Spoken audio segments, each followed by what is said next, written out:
So glad to have you with us. This is CNN Breaking News. Alrighty, first for you, I want to share something that's new this morning. Huge fireballs have been lighting up the sky in Syria, and Syria is blaming Israel for the attack. Look at this. Allahu Akbar. Allahu Akbar. Allahu Akbar. Allahu Akbar. Allahu Akbar.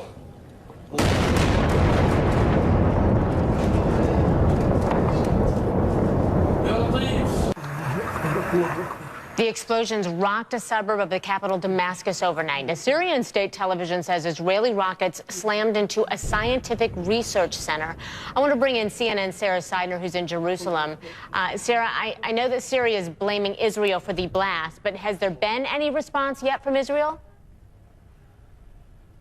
Not publicly. Israeli officials here in the capital have not confirmed or denied that there was an attack by Israel into Syria, and they haven't said anything about what may or may not have been hit. What we do have is comment from a senior defense official who I spoke with earlier in the day, who said that, quote, "We are watching everything going on as far as the transfer of weapons in Syria. We are watching it closely, and we have the means to do that."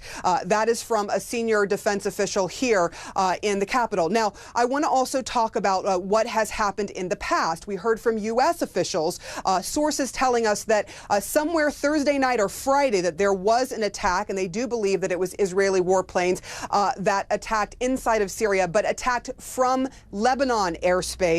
Trying to knock out perhaps a convoy that may have been either attempting to or about to transfer weapons, not chemical weapons per se, but weapons, very dangerous weapons, what Israel called game-changing weapons, into the hands of Hezbollah, which is in Lebanon, an organization both Israel and the United States considers a terrorist organization. Time and again, we have heard publicly and off the record as well from Israeli officials. Time and again, we've heard the same statements, that Israel will not allow the transfer of dangerous weapons or chemical weapons, weapons of mass destruction, into the hands of Hezbollah, which is its enemy. They do believe Hezbollah, of course, is a front group for Iran, and they just absolutely have been adamant that if they see weapons being transferred, that they will act. Christy?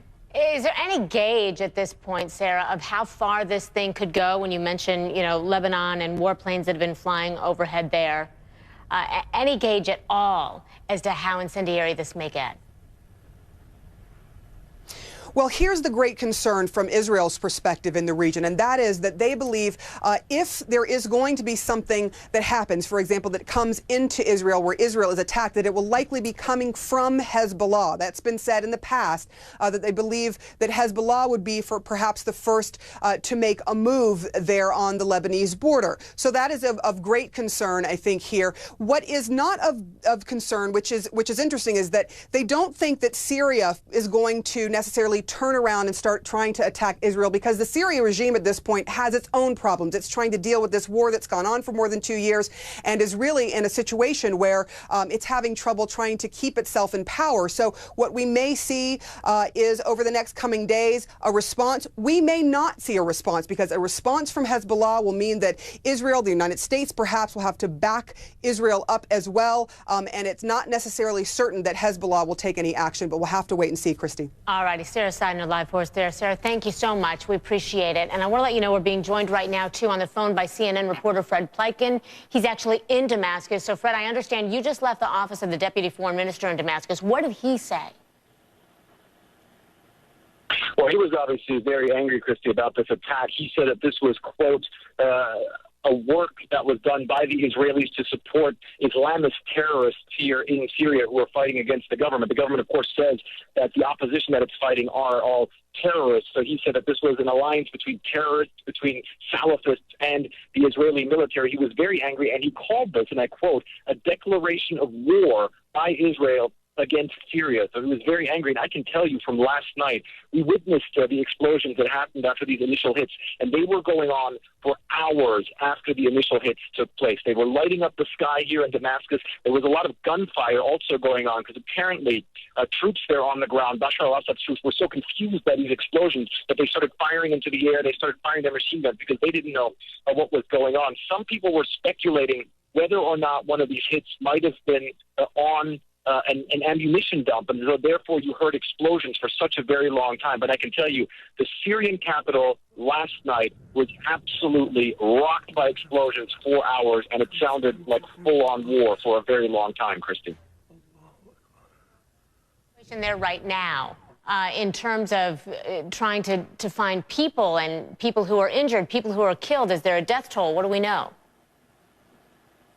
Well, there's no death toll whatsoever, because one of the things that we have to keep in mind is that we're probably not going to find out how many people were actually killed, because what was hit last night was one of the most secretive places in this country.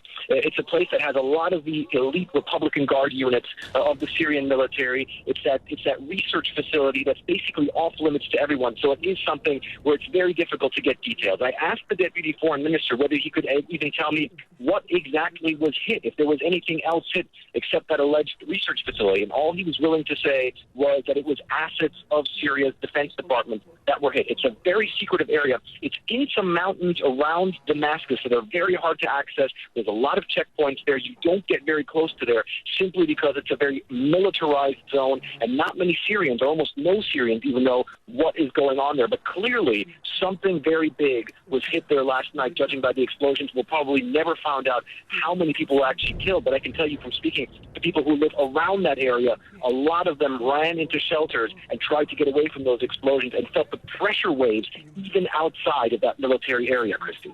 All right, Fred Plotkin, live for us there in Damascus. Fred, thank you so much for bringing us the latest. We appreciate it. And now...